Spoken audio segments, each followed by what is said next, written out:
In a grand London townhouse, a dinner party hides a deadly secret. Hercule Poirot, the sharp-eyed detective, overhears whispers of a murder plot and smells poison in a wineglass. With only 10 minutes before the clock strikes 10, he races to unmask the killer. Among the guests, greedy Edward, nervous Clara, icy Evelyn, and the mysterious Victor Klein. As Sir Henry's life hangs in the balance, Poirot's little grey cells unravel lies, expose a chilling conspiracy, and deliver justice. In a heart-pounding showdown, proving no secret escapes his genius. Chapter 1. The Unexpected Gathering. Hercule Poirot smoothed his neat moustache and adjusted his shiny black shoes as he stepped out of the taxi. The London evening was chilly, with a foggy mist curling round the tall street lamps. He stood before a grand townhouse on Baker Street, its windows glowing with warm light. Sir Henry Worthington, a rich man who made his fortune in steel, had invited Poirot to a small dinner party. The note, written in Sir Henry's bold handwriting, had been polite but vague.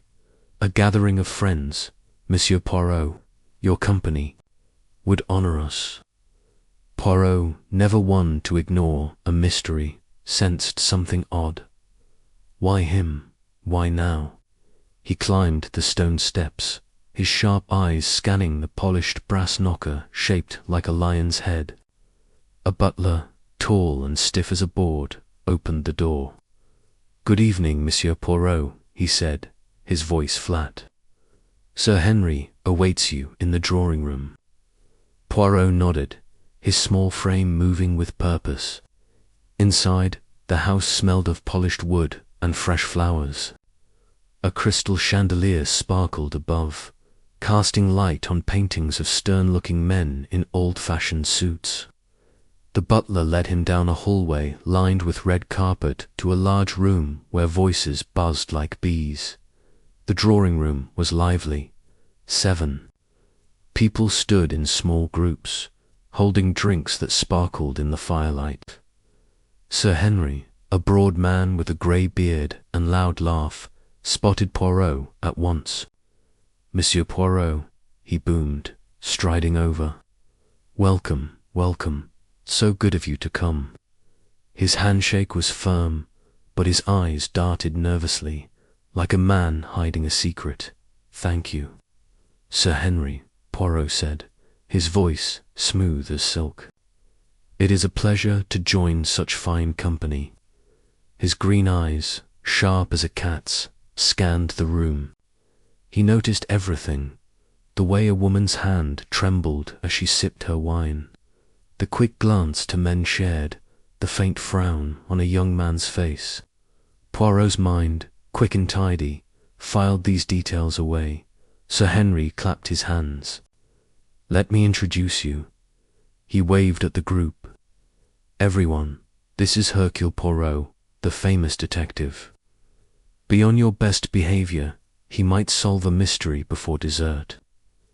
The guests laughed, but the sound felt forced, like actors in a play. First was Lady Margaret, Sir Henry's sister. She was thin, with sharp cheekbones, and a pearl necklace that gleamed like moonlight. "Charmed," she said, her smile tight. Poirot bowed, noting her cold eyes. She didn't like him being here, he thought. Next was Edward Worthington, Sir Henry's nephew. He was young, maybe 25, with slick hair and a flashy suit. "Heard of you," Edward said, shaking Poirot's hand too hard. "You catch crooks, right?" His grin was wide, but his knuckles were white, gripping his glass too tightly. Then came Mr. Clarence Reed, Sir Henry's business partner. He was short, with a round face and glasses that slipped down his nose. "A pleasure, sir," he mumbled, avoiding Poirot's gaze. His fingers fidgeted with a gold watch chain, a nervous habit. Miss Clara Duval, a young woman with red curls and a green dress, smiled warmly. "Oh, Monsieur Poirot, I've read about you," she said, her voice bubbly. "You solved that case with the stolen jewels, didn't you?" Poirot nodded, charmed by her energy, but he saw her glance at Sir Henry. Quick and worried, Dr. Arthur Langley, a tall man with grey hair and a calm face, bowed slightly. "A detective among us," he said, his voice steady. "Fascinating." His eyes, though, were watchful, like a hawk's. Poirot sensed he was a man who missed nothing. Mrs. Evelyn Harper, a woman in her 40s with dark hair piled high, gave Poirot a sharp look. "I hope you're here for fun, not work," she said, her voice icy. Sir Henry laughed, saying, "Oh, Evelyn, don't scare him off." Poirot smiled politely, but her words felt like a warning. He knew from gossip that Evelyn had once been close to Sir Henry, perhaps too close, before his wife died. Finally, there was Mr. Victor Klein, a stranger to Poirot. He was lean, with dark eyes and a quiet way about him.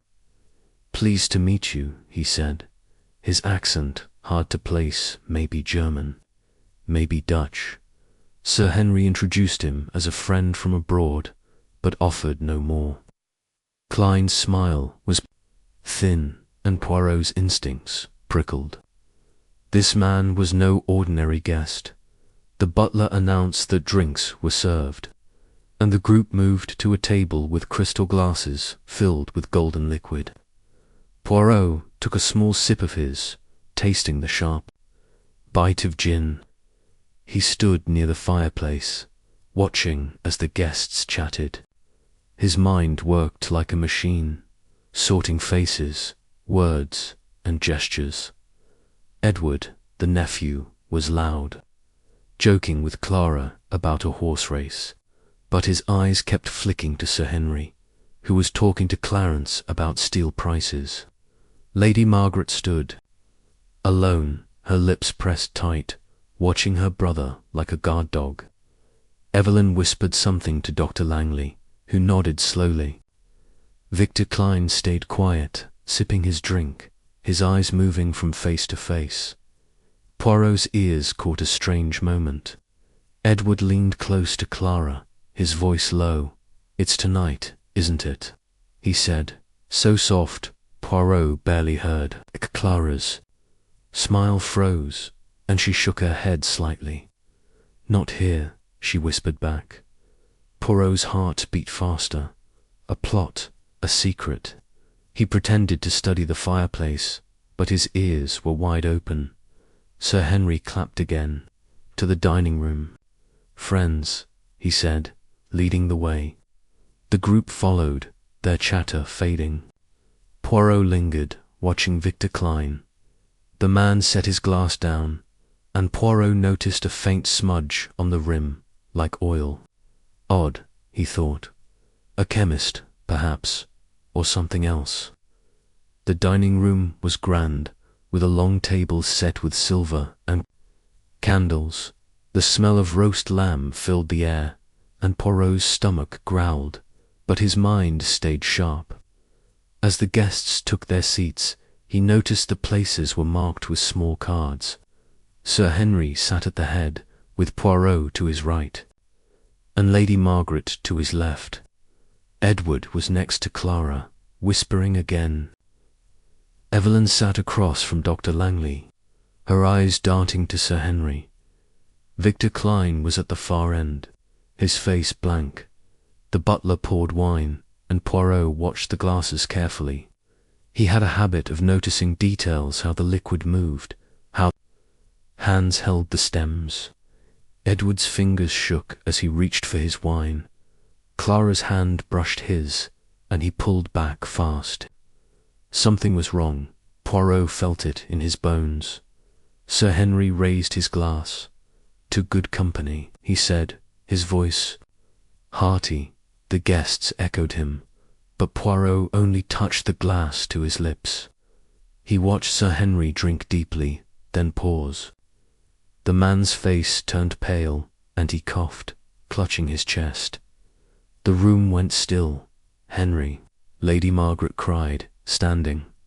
Dr. Langley was at his side in a flash, loosening Sir Henry's collar.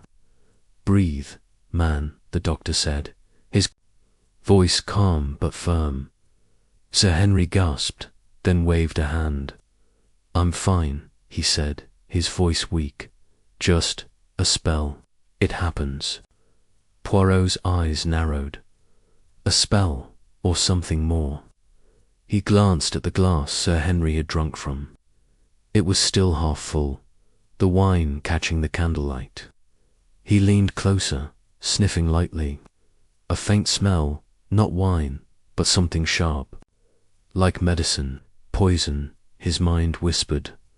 The guests were talking now, their voices loud with worry. Clara's hands twisted in her lap. Edward stared at his plate, his face white. Evelyn's eyes were on Sir Henry, but her expression was unreadable. Victor Klein sipped his wine, calm as ever. To calm, Poirot thought. "Monsieur Poirot," Sir Henry said, his voice stronger now. "You look troubled." "No need for that. Just a bad moment." He laughed, but it sounded hollow. Poirot smiled, his moustache curving. "Perhaps, Sir Henry," he said, "but Hercule Poirot does not like bad moments. They often hide bigger troubles." The room went quiet again, and he felt every eye on him. Good, he thought. Let them wonder. He stood, his small frame commanding the room. "Mies Amos," he said, his voice clear. "I believe something is not right here. A moment ago, I heard words that suggest a plan a dangerous one. And now, Sir Henry suffers a spell. I will find the truth, and I will do it before the clock strikes 10. He pointed to the grand clock on the wall, its hands at 10 minutes to 10. The guests gasped. Edward's glass clinked as he set it down too hard. Clara's eyes widened. Evelyn's lips tightened, and Victor Klein's hand paused mid-sip. Lady Margaret said, "This is nonsense." But her voice shook. Clarence pushed his glasses up, sweating. Dr. Langley only watched, his face like stone. Poirot's heart raced, but his face stayed calm. 10 minutes. He had 10 minutes to unravel a plot, to save a life, to prove his little grey cells were the sharpest in the room. He looked at Sir Henry, who stared back, his eyes wide with fear. Yes, Poirot thought, there is a murderer here, and I will find them. The butler brought the first course, but no one touched their plates. The air was thick with tension, like a storm about to break. Poirot sat, his mind racing, sorting clues, the whispered words, the smudged glass, the strange smell, the nervous hands. He would start with Edward and Clara, he decided. Their secret talk was the key. As the clock ticked, Poirot smiled to himself. The game was on, and Hercule Poirot never lost. Chapter 2. A ticking clock. The dining room was heavy with silence, broken only by the steady tick-tock of the grand clock on the wall. Its hands pointed to 10 minutes to 10, each second a sharp reminder of Poirot's bold promise. Hercule Poirot sat at the table, his green eyes darting from face to face, reading the guests like a book. Sir Henry Worthington, still pale from his sudden spell, sipped water, his hand unsteady. The others stared at their untouched plates of soup, the steam curling up like ghosts. Poirot's mind buzzed, piecing together the puzzle, a whispered plot, a strange smell in Sir Henry's wine, and a room full of secrets. He leaned back, his small hands folded neatly. "Mies Amos," he said, his voice soft but sharp, "we have little time. I believe an attempt was made on Sir Henry's life tonight." "Yes, an attempt, perhaps, with poison." The word hit like a stone dropped in a still pond. Lady Margaret gasped, her pearls clinking as she clutched them. Edward, the nephew, froze, his spoon halfway to his mouth. Clara's red curls bobbed as she looked down, her cheeks pink. Evelyn Harper's eyes narrowed, and Mr. Clarence Reed's glasses slipped down his sweaty nose. Dr. Langley raised an eyebrow, calm as ever, while Victor Klein, the stranger, set his glass down with a slow, careful motion. Poison. Sir Henry sputtered, his grey beard trembling. That's absurd, Poirot. I'm fine now. Just a bad turn, as I said. He tried to laugh, but it came out weak, like air leaking from a balloon. Poirot's moustache twitched. Nan, Sir Henry, Hercule Poirot does not believe in bad turns when whispers of danger are in the air. He stood, pacing slowly along the table, his shiny shoes clicking on the polished floor. I heard words tonight, words of a plan. And I smell something in your glass, monsieur, that is not wine. We must act quickly before the clock strikes 10. The guests shifted, their chairs creaking. Edward's voice was loud, too loud. This is ridiculous. You're making a fuss over nothing, Poirot. Uncle Henry's fine, aren't you? He looked at Sir Henry, his grin tight, like a mask. Sir Henry nodded, but his eyes were wide, flicking to his glass. Yes, I'm fine, he said, but his voice shook. Poirot noted it, filing it away. Fear, he thought. He knows something is wrong. Enough of this. Lady Margaret snapped, her thin face sharp as a knife. You're scaring everyone, Monsieur Poirot. If there's a problem, call the police and be done with it.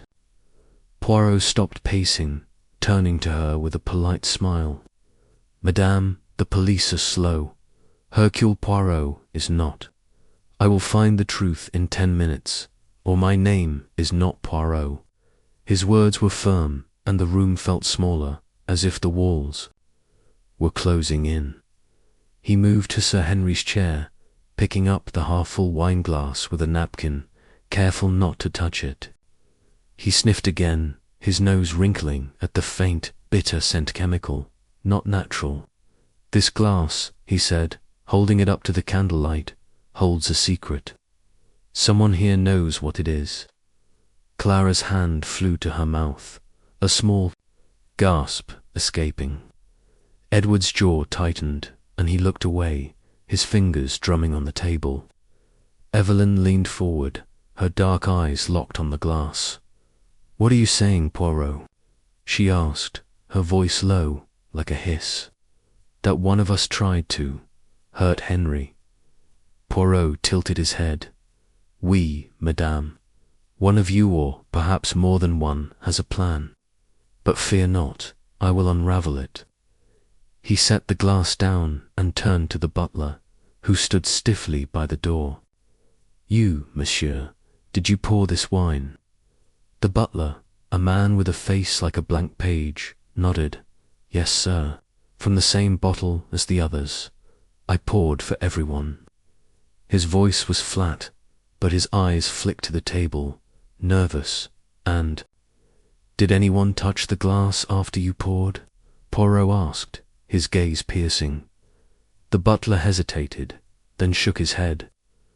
Not that I saw, sir, but his hands twitched, and Poirot's mind noted it, a lie, or just nerves. Poirot turned to the guests, his voice calm but commanding. I will ask each of you a question, and you will answer. Truth is the only path now. He pointed to Edward. First, Monsieur Edward, you spoke to Mademoiselle Clara before dinner. I heard you say, it's tonight, isn't it? What did you mean? Edward's face went red, then white. I don't know what you're talking about, he stammered. I was just talking about a bet on a horse race. Nothing else. He looked at Clara, his eyes pleading. Clara nodded quickly. Yes, a horse race, she said, her voice high. That's all it was. But her hands twisted in her lap, and Poirot saw the lie in her wide eyes. He moved to Clarence Reed, who was wiping his glasses with a shaky hand. Monsieur Reed, you and Sir Henry are partners in business. Is there trouble in your work? A reason to wish him harm? Clarence's mouth opened, then closed. No, no trouble, he said, too fast. Business is fine, better than ever. But his voice cracked, and Poirot saw sweat on his brow. Next, Poirot turned to Evelyn Harper. Madame Harper, you were close to Sir Henry once. Do old feelings turn to anger, perhaps? His tone was gentle, but his eyes were sharp. Evelyn's lips curled.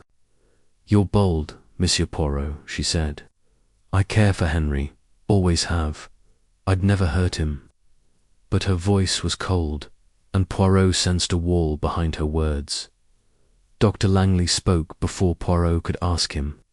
This is a waste of time, he said, his voice steady. I'm a doctor. If there was poison, I'd know. Henry's spell was likely his heart stress, perhaps. No need for this drama. Poirot's moustache curved. Merci, doctor, but I decide what is needed.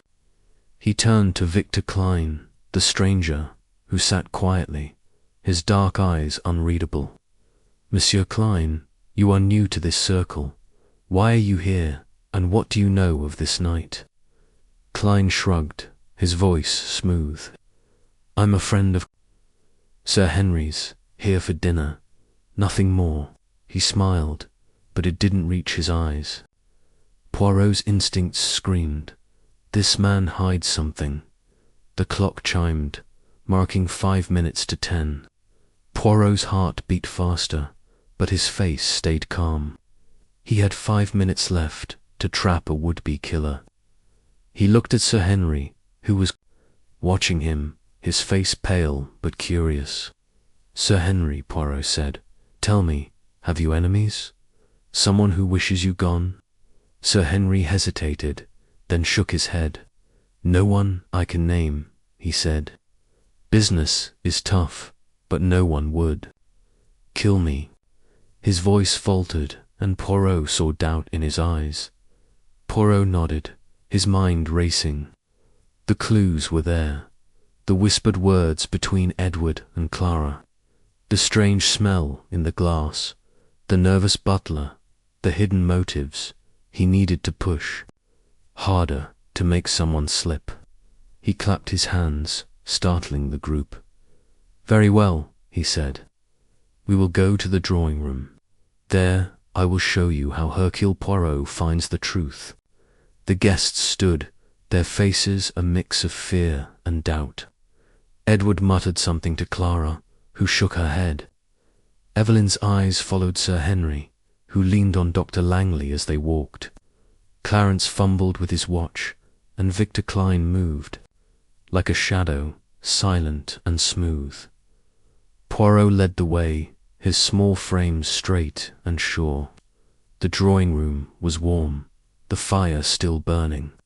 He stood by the fireplace, facing the group as they sat. The clock ticked, each second loud in the quiet. Room, 4 minutes left. Mies, Amos, Poirot said, his voice like a blade. Someone here tried to kill Sir Henry tonight. I know it, and soon you will all know it too. But first, I must ask one more question. He paused, his eyes locking on Edward, then Clara, then Victor. Who switched the glass? The room froze. Edward's mouth opened, but no sound came. Clara's hands gripped her dress. Victor's eyes flickered, just for a moment. Poirot smiled inside. He had them now. The trap was set, and the truth was close. The clock ticked on, counting down to 10. Chapter 3. The Web of Motives, The drawing room crackled with tension, the fire casting long shadows on the walls.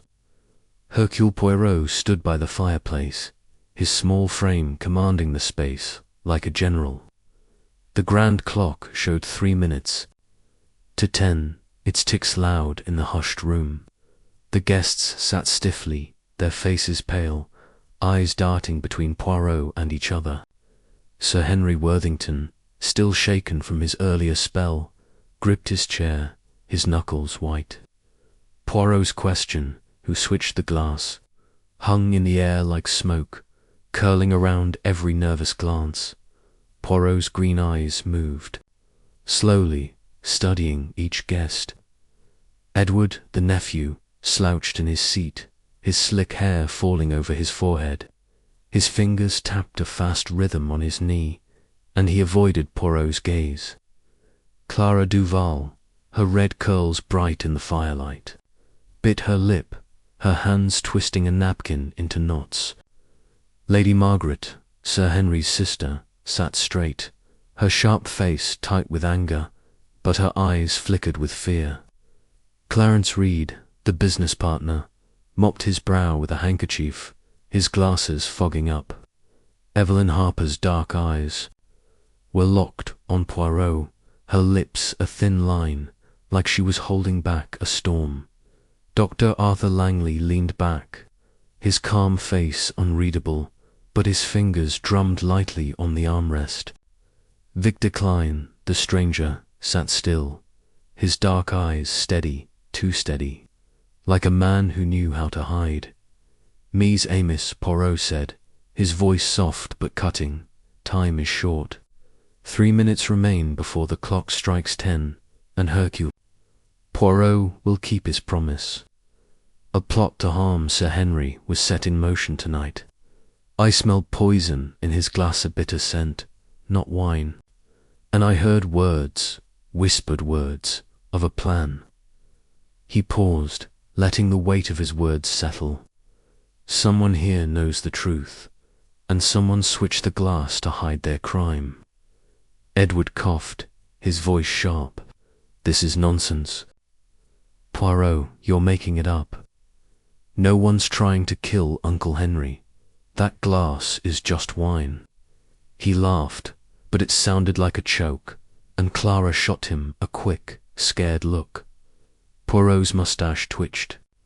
Nan, Monsieur Edward, Hercule Poirot does not make things up. The glass was switched. Sir Henry drank, yes, but not enough to die. Someone acted fast to save their plan or to save themselves. He stepped closer to the table where the wine glass sat, its contents glinting in the firelight. He pointed at it. This glass holds a clue, a faint smudge, like oil, on the rim, and a smell, sharp, like medicine. Who touched it after the butler poured? The butler, standing by the door, shifted his feet. I told you, sir, he said, his voice tight. I poured from one bottle. No one touched it after me, not that I saw. His eyes darted to Edward, then away, quick as a blink. Poirot nodded, his mind filing the butler's glance. Very well, he said. Let us consider motives. Every crime begins with a reason. Sir Henry, you are a wealthy man. Wealth brings enemies, Let us see who might wish you gone. He turned to Edward first, his gaze sharp. Monsieur Edward, you are Sir Henry's nephew, his heir. If he dies, you gain much his fortune, his business, but you are impatient, perhaps. Young men often want money now, not later. His voice was gentle, but his words stung. Edward's face went red. That's a lie, he shouted, jumping up. I'd never hurt Uncle Henry. I love him. But his hands shook, and he sat down fast when Clara touched his arm, her eyes wide with worry. Poirot moved to Clarence Reed. Monsieur Reed, you share Sir Henry's business. But businesses have troubles, Nan. Debts, perhaps, or disagreements. If Sir Henry were gone, would you gain control? Clarence's mouth opened, his glasses slipping again. No. I mean, yes, we've had arguments, but nothing serious. I'd never, he stopped, wiping his face, his words a jumble. Poirot's eyes slid to Evelyn Harper. Madame Harper, you and Sir Henry were close once. Love can turn to hate when it fades. Do you resent him? Did you wish to punish him for past wrongs? Evelyn's face hardened, her dark hair gleaming as she leaned forward. You're bold, Poirot, she said, her voice cold. I care for Henry. I'd protect him, not hurt him. But her eyes flickered to Sir Henry, and Poirot saw pain there, old and deep. He turned to Clara. Mademoiselle Duval, you are young, charming, but you whispered with Edward tonight, words of a plan. It's tonight, he said. What did you mean? Clara's cheeks flushed, and she shook her head. It was nothing, just a silly bet about horses, I told you. Her voice was high, her hands twisting the napkin until it tore. Dr. Langley spoke up, his voice smooth. Monsieur Poirot, you're chasing shadows. As a doctor, I can tell. You, Sir Henry's spell was likely his heart. No poison, no plot. You're upsetting everyone for no reason. His tone was calm, but his eyes were sharp, watching Poirot like a chess player. Poirot smiled. Mercy, doctor, but I trust my nose and my ears. And you, Monsieur Klein. He faced the stranger, whose dark eyes met his without blinking. You are a mystery. A friend, Sir Henry says, but from where? Why are you here on this night of danger? Klein shrugged, his voice low. I'm a guest, nothing more. I know no plots. His calm was like ice, and Poirot's instincts prickled. Too smooth, he thought. The clock chimed, 2 minutes to 10. Poirot's heart beat faster, but his face stayed calm. He needed to push harder, to break someone's mask. He picked up the wineglass again, holding it to the light. This smudge, he said, is not from a finger. It is oily, like a chemical. A chemist might use such a thing. He looked at Victor Klein, whose face didn't change, but his hand tightened on his chair. Poirot turned to Sir Henry. Monsieur, tell me, have you noticed anything strange? Letters, threats, odd behavior. Sir Henry frowned, his grey beard twitching. Well, there was a letter last week. Anonymous, said I'd pay for my sins. I thought it was a prank. His voice was low, and the guest stirred, murmuring. Poirot's eyes lit up. A letter, and you did not tell the police. Mon Dieu, Sir Henry, you make my work harder. He paced again, his mind racing. The letter, the whisper, the smudge, the smell, all pieces of a puzzle. He stopped, facing Edward and Clara. You two spoke of tonight. I think you know of this letter. Speak, or I will assume the worst. Edward's face crumpled. It wasn't me, he blurted. I mean, I heard about the letter, but I didn't write it, I swear. Clara grabbed his hand, whispering, Edward, stop. But he pulled away, his eyes wild. Poirot pounced. Heard about it? From whom? Edward froze, his mouth open. The room was silent, every eye on him. The clock ticked, 1 minute to 10. Clara spoke, her voice small. I saw the letter, in Sir Henry's study. I didn't mean to snoop, but it was there. I told Edward, that's all.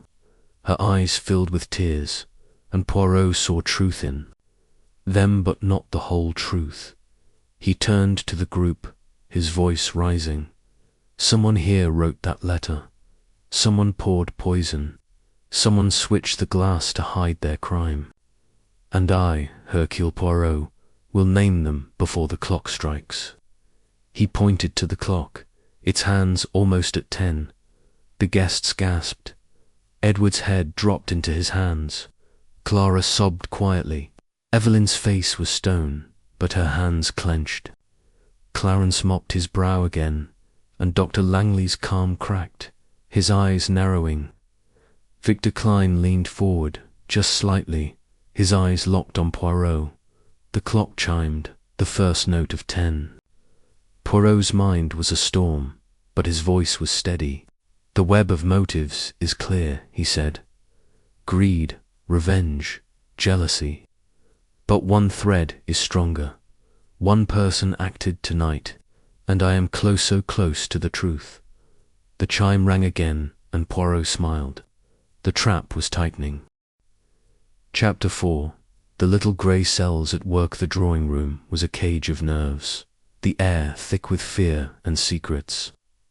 The grand clock's first chime of 10 echoed, a sharp note that made the guests flinch. Hercule Poirot stood by the fireplace, his small frame straight, his green eyes glinting like polished stones. 1 minute remained before his promised deadline to unmask the would-be killer. The fire crackled, casting shadows that danced across the faces of Sir Henry Worthington and his guests. Edward, Clara, Lady Margaret, Clarence Reed, Evelyn Harper, Dr. Langley, and the mysterious Victor Klein. Poirot held the wineglass, its oily smudge and bitter smell the keys to the puzzle. His mind, his little grey cells, worked like a machine, sorting clues, motives, and lies. "Mise, Amos," Poirot said, his voice clear and calm. "The clock ticks, but Hercule Poirot is never late. A plot to murder Sir Henry was set tonight. Poison in his glass, a letter of threats. Whispered words of tonight all point to one truth. Someone here meant harm, and someone switched the glass to hide it." He held up the glass, its contents catching the firelight. "This smudge, this chemical scent, tells me a chemist is among us, and I am close to naming them." Edward the nephew slumped in his chair, his slick hair messy from running his hands through it. "You're wrong, Poirot," he said, his voice shaky. "I didn't do anything. I told you, I just heard about the letter." Clara, beside him, clutched his arm, her red curls trembling. "Please, Monsieur Poirot," she whispered, "he's telling the truth." But her eyes were wide, hiding something. Poirot turned to them, his moustache curving slightly. "Mademoiselle Clara, you saw the letter in Sir Henry's study. You told Monsieur Edward. But why were you in the study? And why speak of tonight?" In whispers, Clara's face went pale, her hands twisting her torn napkin. I was looking for a book," she stammered. "I told Edward because I was scared for Sir Henry." Poirot's eyes narrowed. "Scared or planning?" "The truth, mademoiselle." Clara flinched, tears spilling, but she said nothing more. Edward's jaw tightened, his fingers drumming faster. The clock chimed again, the second note of 10. Poirot moved to Clarence Reed, whose round face was slick with sweat.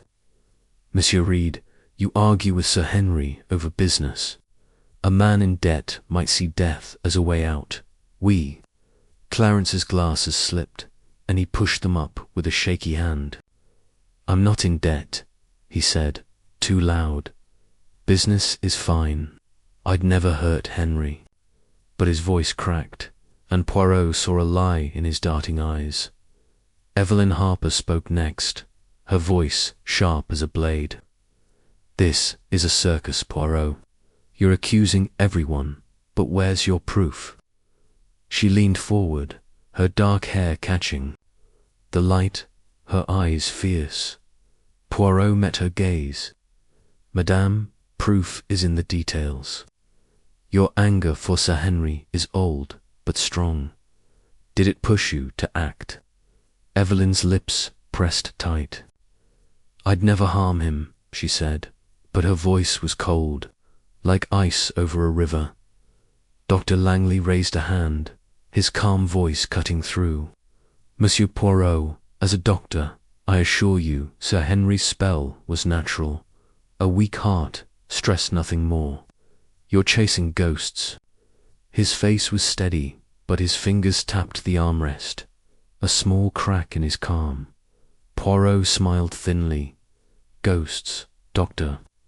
Nan, I chase facts. And the fact is, a poison was in that glass. He turned to Victor Klein, whose dark eyes watched him like a hawk. Monsieur Klein, you are quiet, too quiet.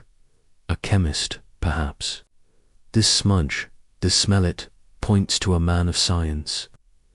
Klein's face stayed blank, but his hand tightened on his glass. I'm no chemist, he said, his voice smooth. Just a guest, as I said. The clock chimed a third time. Poirot's heart beat fast, but his face was a mask of calm. He paced, his shiny shoes clicking, his mind racing. The clues were clear.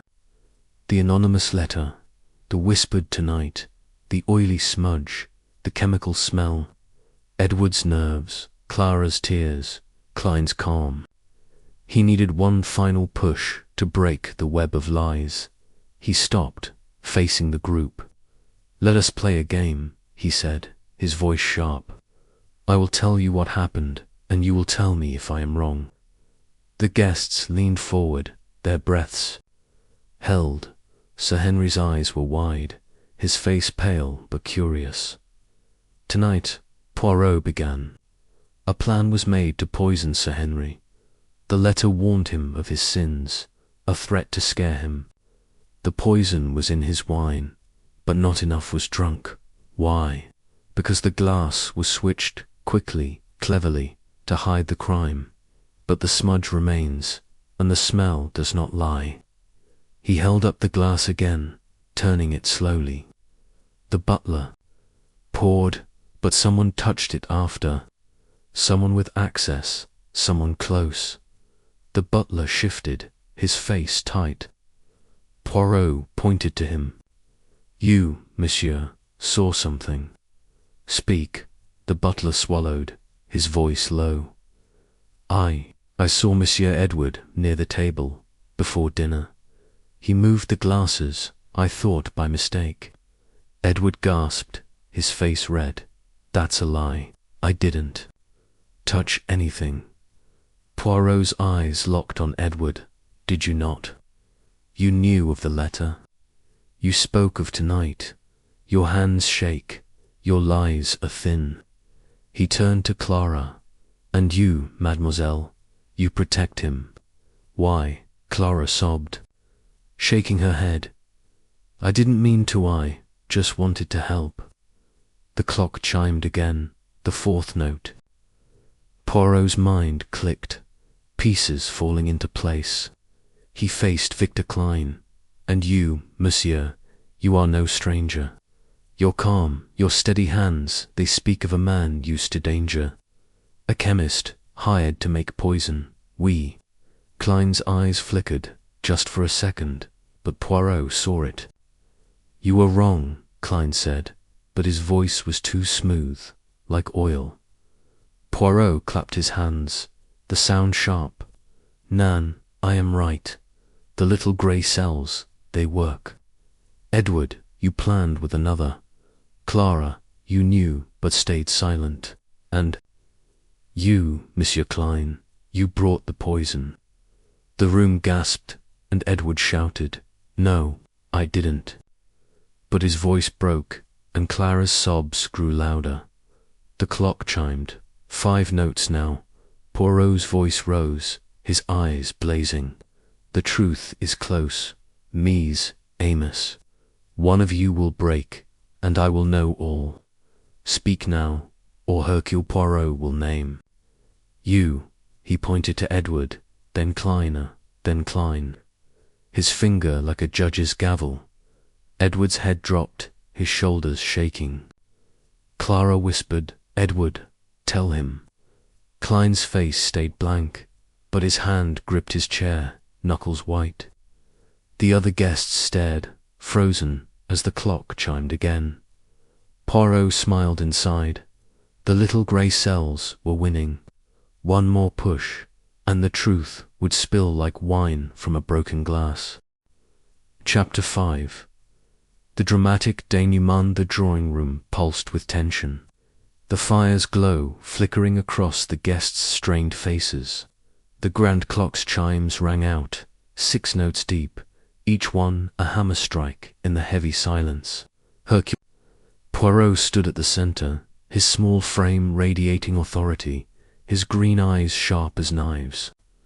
The wine-glass, with its oily smudge and bitter scent, sat on the table like a silent witness. Sir Henry Worthington gripped his chair, his grey beard trembling, his eyes wide with fear and hope. The guests said word: Clara, Lady Margaret, Clarence. Reed, Evelyn Harper, Dr. Langley, and Victor Klein sat, frozen, caught in Poirot's web. 4 minutes remained before 10, and Poirot's promise to unmask the would-be killer hung in the air. Mise a miss, Poirot said, his voice steady but electric. The little grey cells have spoken. A plot to murder Sir Henry was woven tonight. Poison in his glass, a threatening letter, whispered words of tonight, all point to a dark plan. The glass was switched to hide the crime, but the smudge and smell betrayed the truth. And now I name the guilty. He pointed at Edward, whose face went white as chalk. Monsieur Edward, you are the heart of this plot. You, the heir, hungry for Sir Henry's fortune. You knew of the letter, you spoke of tonight with Mademoiselle Clara, and the butler saw you touch the glasses. Edward jumped up, his voice a shout. No, I didn't do it, I swear. His hands shook, his slick hair falling into his. Wild eyes. Poirot's gaze shifted to Clara, her red curls quivering as she sobbed. Mademoiselle Clara, you knew of the plan. You saw the letter in Sir Henry's study. You whispered with Edward, yet you stayed silent. Why? Love, fear, Clara's. Tears fell faster. I didn't want to hurt anyone, she cried. I just listened to him. The clock chimed again, 7 notes. Poirot turned to Victor Klein, whose dark eyes were steady but cold. And you, Monsieur Klein, you were no mere guest. You are the chemist, the one who brought the poison, that oily smudge, that bitter smell. Scream of your work. You were hired, to make this plan succeed. Klein's lips curled slightly, but he said nothing, his silence louder than words. The guests gasped, their eyes darting. Lady Margaret clutched her pearls, her sharp face pale. This is madness, she snapped, but her voice shook. Clarence Reed's glasses fogged, his handkerchief limp with sweat. Evelyn Harper leaned forward, her dark eyes blazing. Prove it, Poirot, she said, her voice low. Dr. Langley's calm cracked, his fingers gripping his chair. Sir Henry stared at Edward, his face a mix of shock and pain. Poirot paced, his shiny shoes clicking. Let me tell you the story, he said, his voice like a storyteller's, weaving a spell. Edward, you wanted Sir Henry's wealth now, not years from now. You planned to poison him, quick and quiet, at this dinner. You wrote the letter to scare him, to make his death seem like fate. But you needed help, a chemist, to craft a poison that would act fast yet leave no trace. Enter Monsieur Klein, a man of shadows, hired for his skill. Edward shook his head wildly. Lies, all lies. But his voice cracked, and Clara's. Sobs grew louder. Poirot held up a hand. Nan, it is truth. You, Edward, moved the glasses, as the butler saw. But you made a mistake. You switched Sir Henry's glass before he drank enough poison to die. Why? Because you panicked, or perhaps because Mademoiselle Clara begged you to stop. He looked at Clara, whose head was bowed, tears dripping onto her lap. The clock chimed 8 notes. Poirot's voice rose. Monsieur Klein provided the poison, a chemical with an oily trace, a bitter scent. He slipped it into the glass when no one looked, perhaps during the chatter before dinner. But you, Edward, were the mastermind. You whispered tonight to Clara, thinking no one heard. But Hercule Poirot hears all. Edward's face crumpled, his shoulders slumping. I didn't mean for it to go this far. He burst out, his voice breaking. It was just talk at first. I was angry Uncle Henry wouldn't give me money, said I was reckless. I thought, if he was gone. He stopped, his eyes wide, with horror at his own words. Clara grabbed his hand. Edward, no, she cried, but he pulled away, his face wet with tears. I hired Klein, he admitted, his voice a whisper.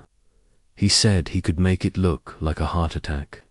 But I couldn't do it. I switched the glass when I saw Uncle Henry drink. I couldn't let him die. The room exploded in murmurs. Sir Henry's face went grey, his eyes locked on Edward. You, my own nephew, he whispered, his voice thick with betrayal. Lady Margaret gasped, her hand to her mouth. Clarence's glasses fell to the table, unnoticed. Evelyn's eyes softened, just for a moment, while Dr. Langley shook his head, his calm gone. Klein sat still, his face a mask, but his knuckles were white. Poirot nodded, his moustache curving. We, Edward, you confess. The little grey cells. Do not fail. You planned murder, but your heart or perhaps Mademoiselle Clara's tears stopped you. The glass was switched, and Sir Henry lives. He turned to Klein. And you, monsieur, you took the money. You brought the poison. You are as guilty as he. Klein leaned back, his voice smooth as ice. You have no proof, Poirot. A smudge, a smell, that's nothing. But his eyes flickered, and Poirot saw the crack in his armour. The clock chimed 9 notes. Poirot clapped his hands, the sound sharp. Proof, the truth is proof. Edward's confession, the butler's witness, the smudge, the smell all point. To you and him. And I, Hercule Poirot, say you will face justice. He pointed at the door, where footsteps echoed. The butler opened it, and 2 policemen stepped in, their faces stern. Sir Henry stood, his voice shaking. Edward, how could you? Edward sobbed, his head in his hands. Clara clung to him, crying softly. Klein stood, his calm breaking at last. This is a mistake, he said, but his voice was tight, and he stepped back as the policeman moved closer. Poirot faced the group, his voice steady. The plot is undone. Sir Henry is safe, thanks to the little grey cells. But let this be a lesson: greed and hate lead only to ruin. The clock chimed its final note, 10 o'clock, and Poirot's eyes gleamed. He had kept his promise. The policeman moved to Edward and Klein, their hands firm. You're coming with us, one said. Edward didn't resist, his face broken. Klein's jaw tightened, but he went silently, his eyes cold. The guests watched, stunned, as the 2 were led out. Sir Henry sank into his chair, his face heavy. Monsieur Poirot, he said, his voice low, you saved my life. I don't know how to thank you. Poirot bowed, his moustache curving. It is my work, Sir Henry. Hercule Poirot serves the truth. The room was quiet, the fires crackle the only sound. The guests looked at each other, their secrets laid bare, their masks gone. Poirot stood tall, his heart light. The little grey cells had won again. Chapter 6. A satisfying resolution. The drawing-room felt empty now. The fires glow softer, its shadows less sharp. The grand clock stood silent, its hands at 10 o'clock, marking the end of Hercule Poirot's swift triumph. The policemen had taken Edward Worthington and Victor Klein away, their footsteps fading down the hall. Sir Henry Worthington sat slumped in his chair, his grey beard still, his eyes heavy with the sting of betrayal. The remaining guests, Lady Margaret, Clara, Duval, Clarence Reed, Evelyn Harper, and Dr. Arthur Langley sat in stunned quiet, their faces a mix of relief and shame. Poirot stood by the fireplace, his small frame calm, his green eyes bright with the satisfaction of a puzzle solved. "Mise, Amos," Poirot said, his voice gentle but clear. "The danger is gone. Sir Henry lives, the guilty are caught, and justice will follow." Hercule Poirot promised to find the truth in 10 minutes, and the little grey cells did not fail. He brushed his neat moustache, a small smile curving his lips. The room stayed silent, but every eye was on him. Waiting, Sir Henry lifted his head, his voice rough.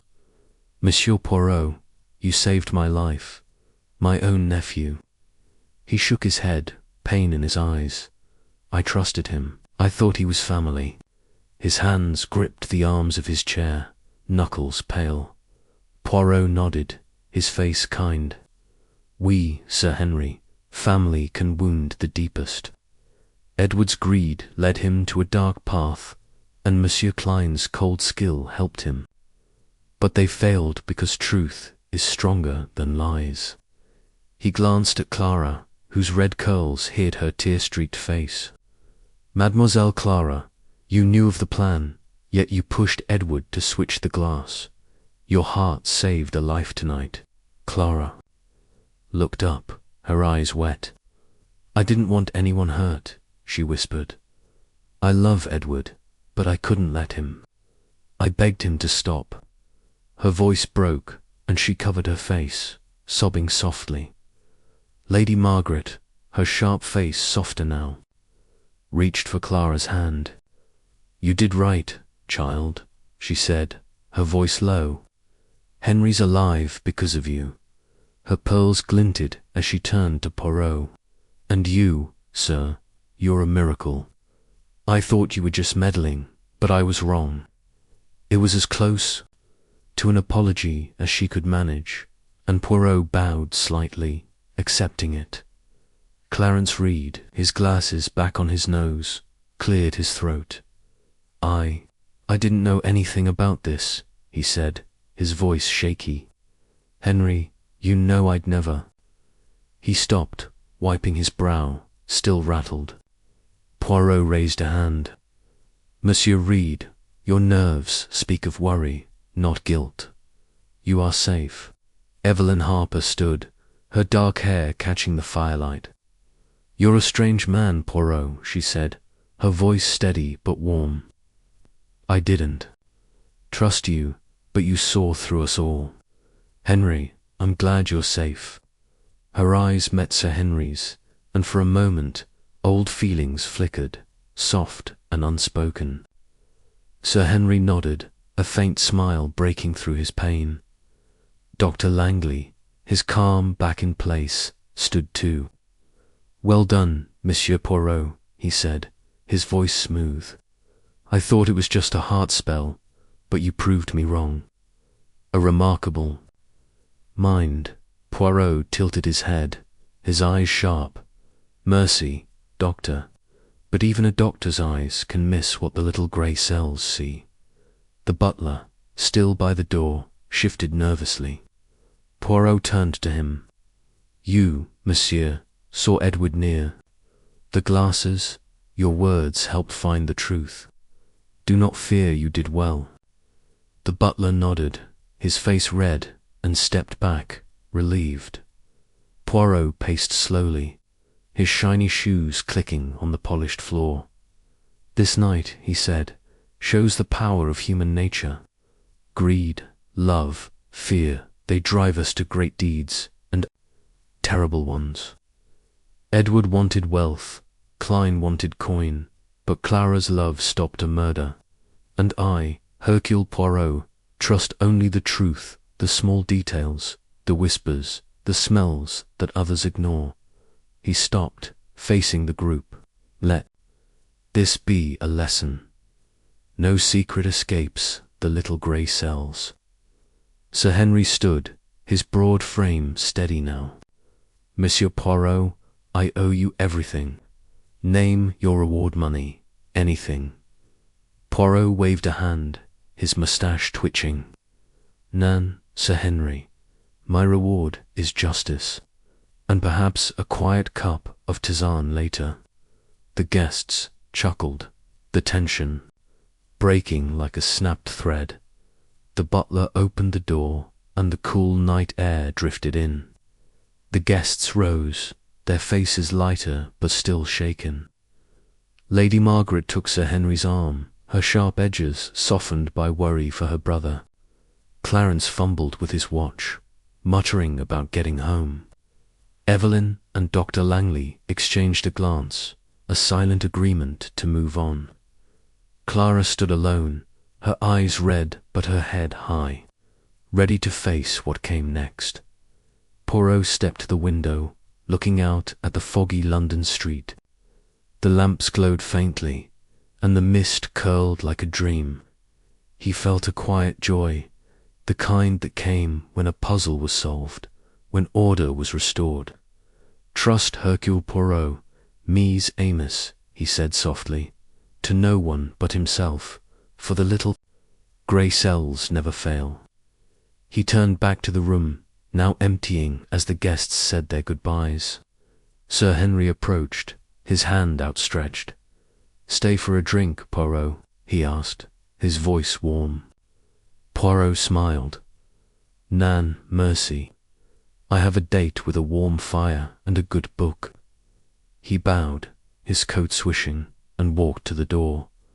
The butler handed him his hat, and Poirot stepped into the night, his small frame vanishing into the fog.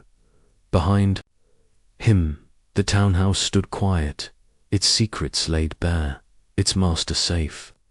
The clock ticked on, but for Poirot, the case was closed, and the world was right again.